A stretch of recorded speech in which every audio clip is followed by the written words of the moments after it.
Hello, everyone. Welcome back to our virtual Mishnah Berurah share. We're being a little bit different today. What with all of the remote learning and remote working that's going on in my house, I'm a little bit pressed for a space to say the share. So I'm trying on my front porch. I would do the backyard, which is a little bit more private and a little bit more quiet, but the sun is blasting over there and it's just impossible to find a place that works. Right now I'm on my front porch, which is covered. We'll see how it goes. We'll try it out. You'll let me know if it worked or not. So we're holding in the Mishnah Berurah. We're in Chelik Hay. We're on Samach Daled Amid Beis. We're in the middle of Hilchas Pesach. We're holding near the end of Siman Tav Samach Beis. We're actually near the end of Siv Vav. We're in middle of this very lengthy Mishnah Berurah. This is Mishnah Berurah Ois Katan Chav Gimel that starts at the beginning of the Mishnah Berurah on Samach Daled Amid Beis. We're a little bit more than halfway of the way down in that Mishnah Berurah. We're a little bit before the Ois Katan Lamed Hay for the Shar Tzion, with the words Kasvu HaPaiskim. Now, if you remember, what we've been discussing is, we're discussing the shaila of what happens if you find a kernel of wheat that's inside a liquid. The liquids that the Mechaber spoke about were wine, vinegar, honey. What happens if you find a kernel of wheat inside these liquids? And we discussed the fact that these liquids are made peros. There's a question of what happens if there's water mixed in. There's water mixed in, then it's made peros and mayim. That's a problem because that actually accelerates the chimutz process. And now over here, the Mishnah Berurah, the Chavetz Chaim, is turning to a new question. So he writes like this: Kasvo HaPaiskim. The Paiskim write, and in the Shar Tzion, he's quoting this from the Magen Avram, the Pri Chadash, the Chemed Moshe. Kasvo HaPaiskim, the Paiskim write, the Shuman hevinami mei peros. That shuman, fat from meat, is also has a din of mei peros, and according to the Mechaber for sure, it's not machmitz. It's mei peros. It's not machmitz.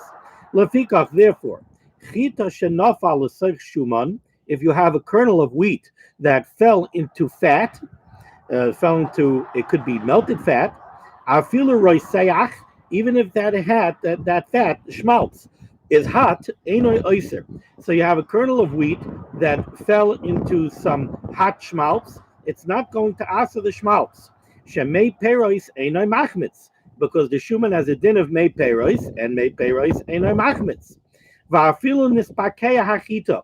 And this is true even if you look at the kernel of wheat and you see that it was nispakeya. You see that it actually did swell up and crack, which is a sign of chimutz. Still, it's not going to aser the schmaltz. Now, I mentioned yesterday at the outset of this conversation, and I'll just mention it here again. We should remember that the sheet of the Mechaber is that mei peros are not machmitz. The sheet of the Ramah, and the Ramah says our minig is to be chayshish for those opinions that say that mei peros are machmitz, and therefore we don't need a dough. We don't use egg matzah on Pesach because that's a dough that's needed with mei peros, and we're chayshish for the opinion that mei peros are machmitz. However, in the context of this halacha here we're not talking about where you mixed in wheat or flour together with mei peros.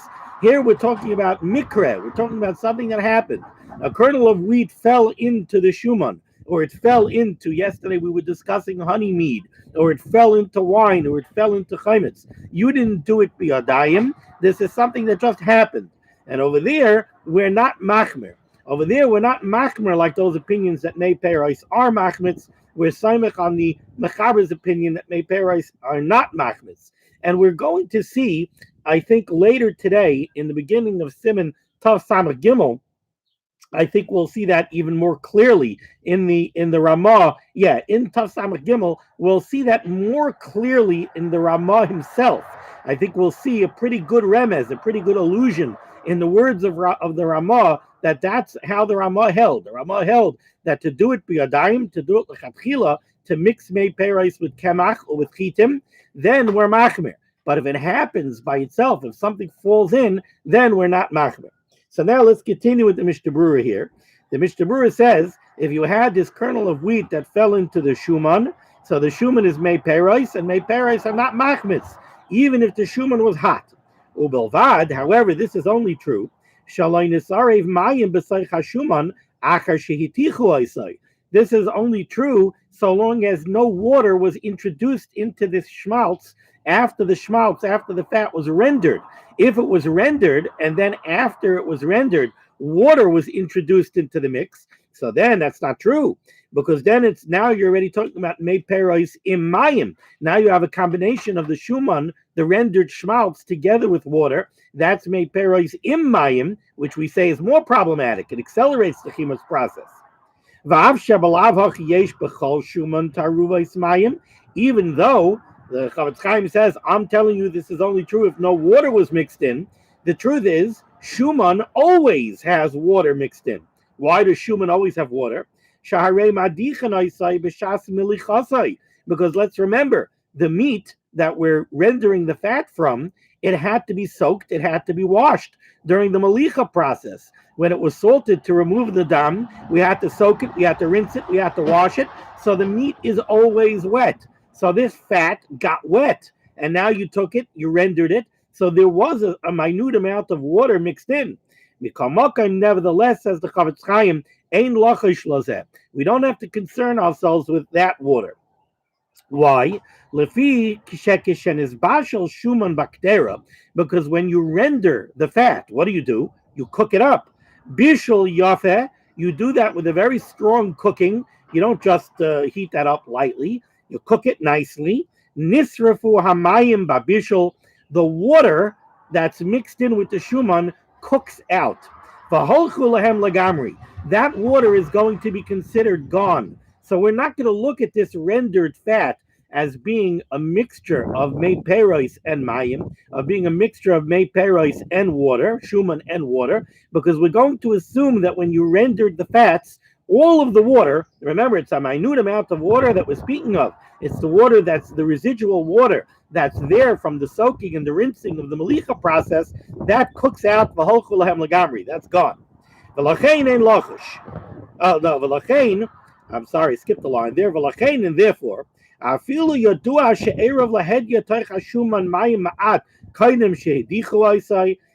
if we know for a fact that a very minute amount of water, a small amount of water, was mixed in with these fats before they were rendered, ein lachish, we don't have to concern ourselves with that water, because we say that during the rendering process it cooked out.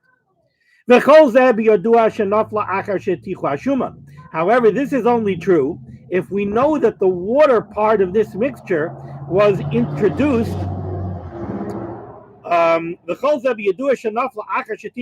sorry, this is only true if we know that the kernel of grain of wheat that we found mixed in with the fats, we know that it fell in after the fat was rendered. But if we found the kernel of wheat mixed in with schmaltz, and we don't know if this kernel of wheat fell in before it was rendered or after it was rendered, then it could be a problem. Because if it fell in before it was rendered, so that means the kernel of wheat fell in while there was still water present in the mix. So it doesn't matter that the water was cooked out later. If the kernel of wheat fell in while the water was still present, that would have started the chimas process. Now we have a problem. So if we don't know when it fell in, now the Chavetz Chaim says it depends. Im heriku hashuman mikdera shel bishul ba likli acher v'sham nimtza hachita. Let's say you rendered the fat in a pot, and then after you rendered the fat in the pot, you poured it out of the pot into a bowl, and now you found the kernel of wheat in the bowl. Okay, so then the Chavetz Chaim says an interesting thing. Av shahaya hashuman adayin reiseach. Even if the schmaltz that's in the bowl is still hot, mutter, this schmaltz is completely permissible. Why? Because we're not going to have a presumption of isur, and since we do not have a presumption of isur, we will say the klisheni nimtza v'sham hayagami kaidim. We found now, we don't know when this kernel of wheat fell into the schmaltz. But when did we find it? We found it in the bowl. We didn't find it in the pot. We found it in the bowl. Since we found it in the bowl, we're not going to have a presumption of isur that's going to have us say, oh, Mistama, probably the kernel of wheat fell in the pot before I rendered it, and it was there while the water was still present in the mixture. No, I'm not going to have that presumption of Isser. Instead, I'm going to assume I found the kernel of wheat in the bowl. It must have fallen in the bowl. And if it fell in the bowl, that means it fell in after the rendering process was complete. If it fell in after the rendering was complete, that means that all the water cooked out and there was no mayim here. It was only shuman, it was only made perai, so it's mutter. There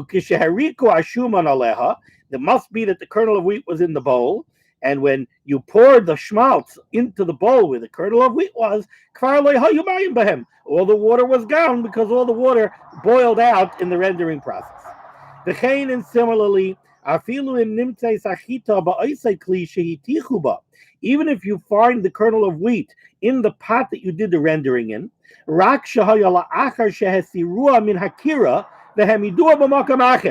the Chavetz Chaim tells us an even bigger chiddush. Let's say you went ahead and you rendered the schmaltz on your stovetop in your kitchen. So you had the pot on the stovetop in the kitchen. You rendered the schmaltz.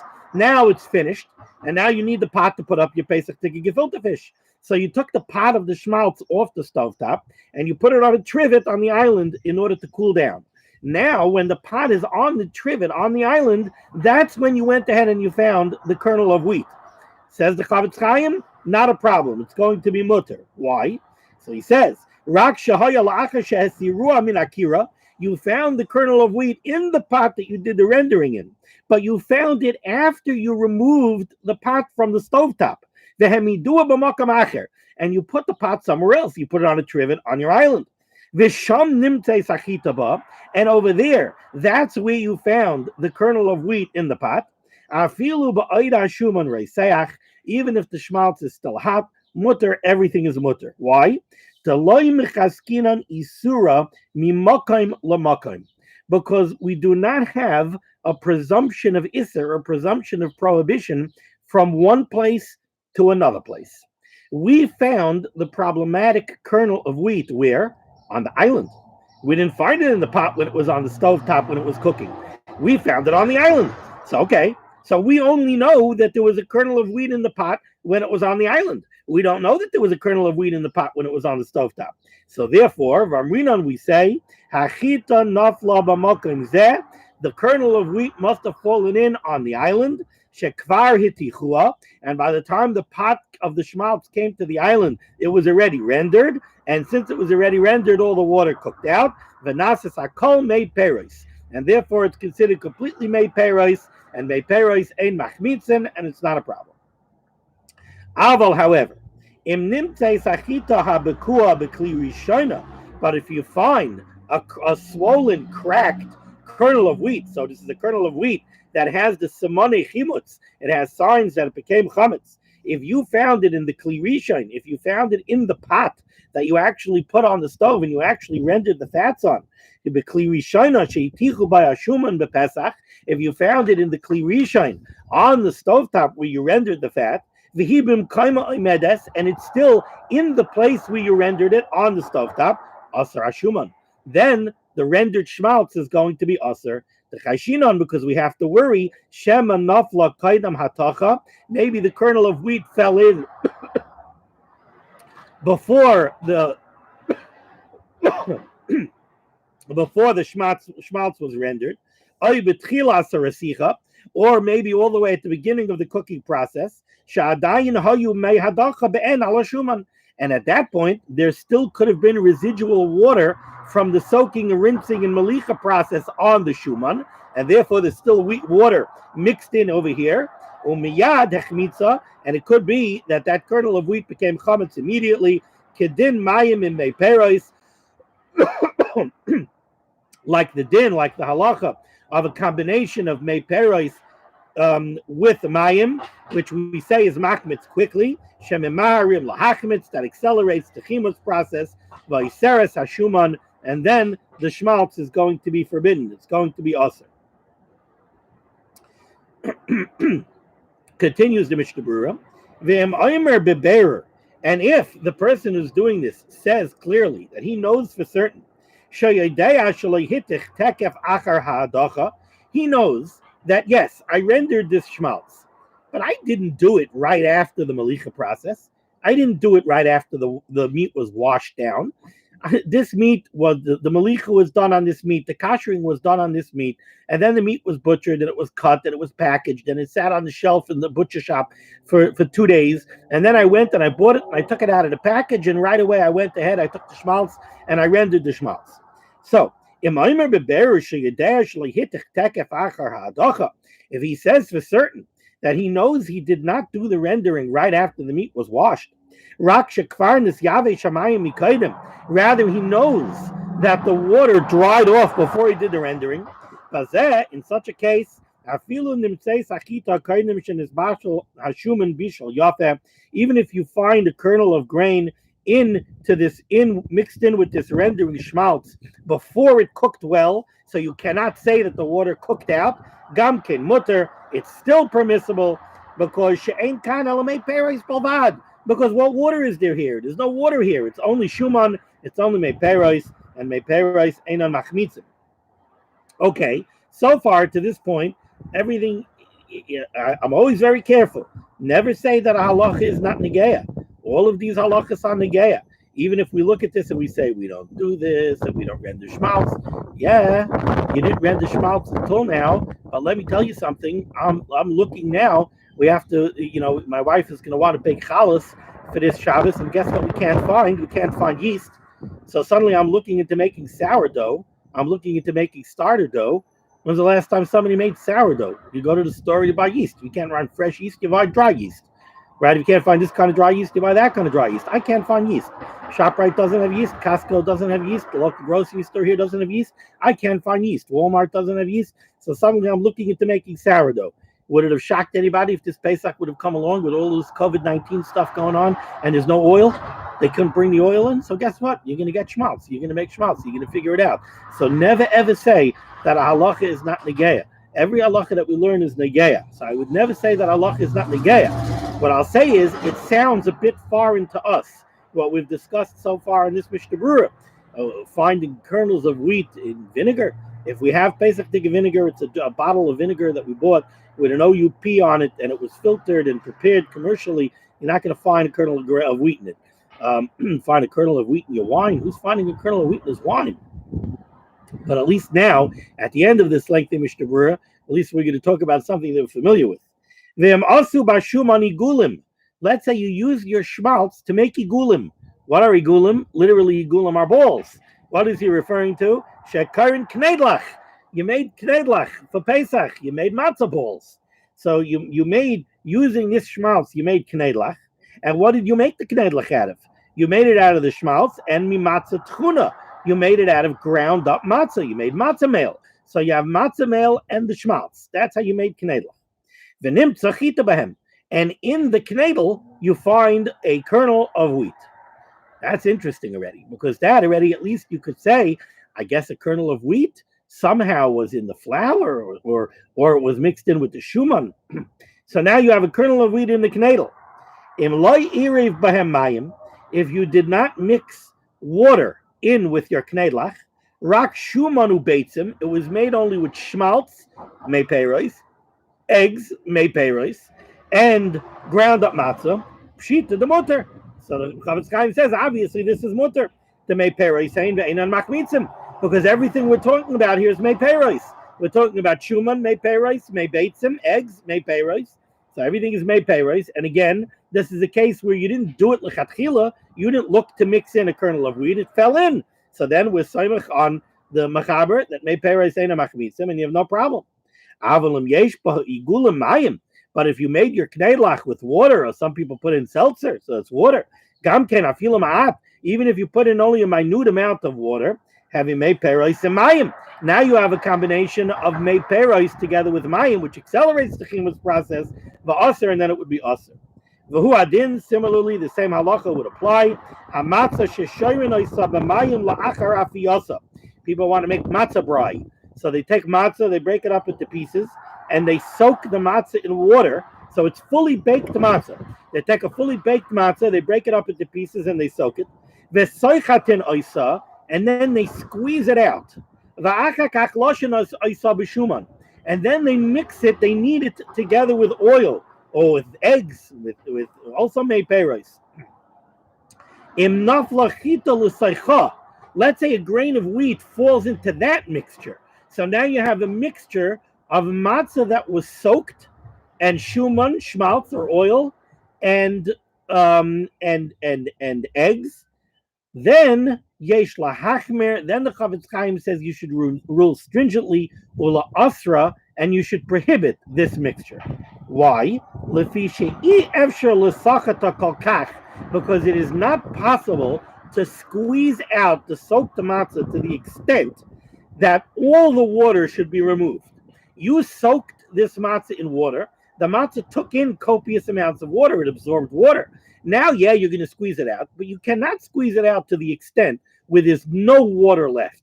And therefore, this is considered a kernel of wheat that was mixed in with mei peros and mayim. You have the shuman and you have the eggs that are mei peros, and you have the residual mayim, the residual water from the soaking of the matzah. The nisharu b'seicha mayim be'en. There's water left in there, and now you have mei peros and mayim, and not only is that machmitz, but that accelerates the chimutz process. Okay, now we're going to go to the last sif in this Siman Tav Samach Beis. We go back up to the Shulchan Aruch to Sif Zayin. Zok the Mechaber. Yesh levarer hamelach mechitim shaliyu b'saychai. It is important, says the Mechaber, to check salt before Pesach to make sure that the salt does not have kernels of wheat in it. Ki kishahamelach mislach leach. Because, and I'm not translated literally, the words of the Mechaber mean ki kishahamelach mislach leach. When the salt becomes wet, hunichnas ma'at pachitim, the moisture goes into the kernels of wheat, umischametz, and the kernels of wheat become chametz. That would seem to be the literal translation of the words of the Mechaber.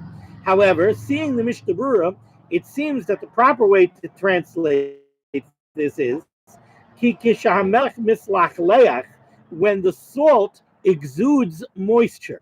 Apparently, salt has salt that comes from water. So let's say sea salt. Sea salt is very popular now. Say it's healthier. I don't know, different taste, whatever. I don't know. But you see a lot of ingredients, a lot of recipes. I call it the sea salt. A lot of products that want to sound very organic and healthy. Sea salt. So sea salt is tolda of mayim. It comes from water. It's generated from water. You take sea salt. You take a bowl full of water from the ocean. You don't see salt. You evaporate it. You get the salt. So it's a tolda of mayim. It's generated from mayim. And therefore, dinoi kemayim. It has a din of mayim. And somehow there's a moisture in the salt that the salt exudes, and it will moisten the wheat kernels, and it will cause the wheat kernels to become chametz. And then the taste of that chametz will transfer to the mixture of what it's in, and it will cause chimutz in whatever you're putting that salt in. Let's see this in the Mishnah Berurah. It says the Mishnah Berurah on the bottom of Salach Dalet Amud Beis in Ois Katan Chav Dalet. Hamelach. The Mechaber said you should check the salt. Says the Mishnah Berurah, Hainu b'melach shel yam. We're talking here specifically about sea salt, the kamayim dummy, because sea salt has a din of mayim. Why does it have a din of mayim? Because it's a tolda of mayim. It's generated from water. Aval b'melach shechoifrin min hakarka. But if you're dealing with salt that's quarried or mined out from the ground, then mitzadidim kama achroinim. Then many of the achroinim take the position de'enon b'chlal mayim, that kind of salt has nothing to do with mayim, elahem k'mei peros, and rather whatever moisture they'll exude or they will contribute has a din of mei peros, de'enon machmitzim, that does not cause chimutz. Nevertheless, Roy Gambazel lived like Isam. Nevertheless, says the Mishnah Berurah, still we should go ahead and check that salt as well, to check it for kernels of wheat. And if you take a look in the Sharet Zionais Cotton Membeis, the Chavetz Chaim says, why am I telling you that even by mined or quarried salt, you should take the more stringent position? Lachosh l'dasa darke Moshe, because we're going to concern ourselves with the opinion of the Ramah brought down in the Darke Moshe on the Torah. The Kol Melach told us Mayim Hem that all salt, not only sea salt, but even quarried or mined salt, has a din of toldos of mayim, has a din of something that's generated from water. And furthermore, the matzui sheyamatze behem garinum mulachlachim mimayim. because it was common, at least in those days, to find grains, moist grains, mixed in with the salt. And then it would cause the chimutz of those kernels will go into the salt. Okay. Continues the Mishnah Berurah and Ois Katan Chav Hey. Mischametz. The Mechaber said, what's the problem here?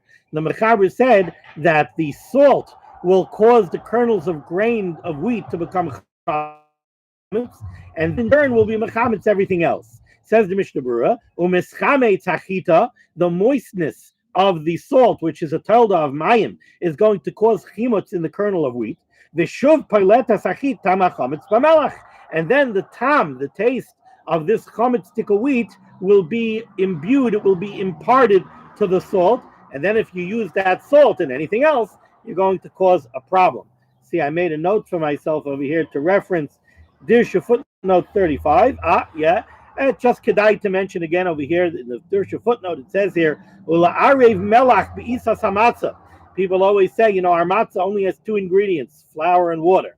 And they say, well, how about salt? Can't we mix a little salt in there? So he's reminding us here, Ula'arev melach be'isas hamatzah, to add salt to a dough for matzah. Kasav HaShulchan Aruch la'el. We had the Mechaber earlier in Taf Hey, Shenagul Shalalasais Kain. Our minig is not to mix any salt in. The Ramah Sham Asar Afilu B'Di'evet. The Ramah said that this would answer the matzah even B'Di'evet. Ubira Mishnah Berurah Sham. The Mishnah Berurah explains there. Shamelach Mechamei Mesa Isa, because the salt has a warming effect on the dough. And it goes ahead and it either accelerates or at least makes it easier for the dough to become chametz. Now we continue the Mishnah Berurah is kat l'chav hey. Ve'emloi birer. Let's say you did not check your salt. Ve'nimtza chitin mamelach, and now you do find kernels of wheat mixed in with the salt. Hiskimo ha'achrayim, the achrayim agree. Dem yeveshim, if they're dry, mutter hamelach afilu b'pesach. This salt is mutter even on Pesach. Ve'mitzan shenisrakechu. If you find that they swelled up, they puffed up, and they softened. Imu be'erev Pesach ha'chatzos, if it's after the Zman Isser Chametz D'Oraisa on erev Pesach after chatzos, Sarach lito kedei netila, you have to remove the kernel of grain and a kedei netila of the salt around it. Dainu ka'avi agudel svius hamakim shayu achitin. The width of the distal joint of the thumb, you have to remove that much of the salt around the kernel. V'zarka, and throw it out. V'ashar mutter, and the rest of the salt is mutter. But if you would find these kernels of wheat in the unchecked salt on Pesach, lechatchila you shouldn't use any of the salt that's in this vessel. The Yizrai kedei netila svivan, a kedei netila, that thumb's width around the grains, you should throw out. V'hashar mashan ad la'achar Pesach, the rest of the salt you should hold on to until after Pesach. Ubedi'evet im nishtamish behem. The Evid did use this salt, a lesser Michael. You don't have to aser the food, unless you know that you used salt that was within a kedei netila of the grain. The aser kalamichael, then the entire food that you added the salt to would be considered aser. Kasva achrayim, the achrayim right, the gamatfalo and yesh lavarer, spices as well should really be checked before Pesach. And any kernels of grain that you find mixed in with the spices should be thrown out before you spice your foods. And before you pound the spices to grind them, so that if you do find a grain of wheat, you shouldn't grind it together with the rest of the spices and it'll get mixed in. But as far as the spices itself, you do not have to worry that any tam was imparted from the grain to the spices. Even if you've got a lot of grains, it's a mixture of yavesh and yavesh, and it is batal b'roiv. Okay, we're going to stop over here. Samir Hashem, when we next meet, we will pick up with Siman Taf Samad Gimel. Thank you so much for joining me for today's Torah learning. The schus of Limud HaTorah should be megan against Klal Yisrael. The Rebbeinu Shalom should send Yeshuas and Refuas to those that need them, Parnasa to those who are suffering from a lack of Parnasa, Everybody who needs a Yeshua of any kind should receive it. Berurah should send Eliyahu, Navi, and Mashiach with Gula Shlema. We should be Zaycha, Nalil Yerushalayim. We should come up to Yerushalayim, to the Beis Hamikdash, Meher V'Yameinu. Be well.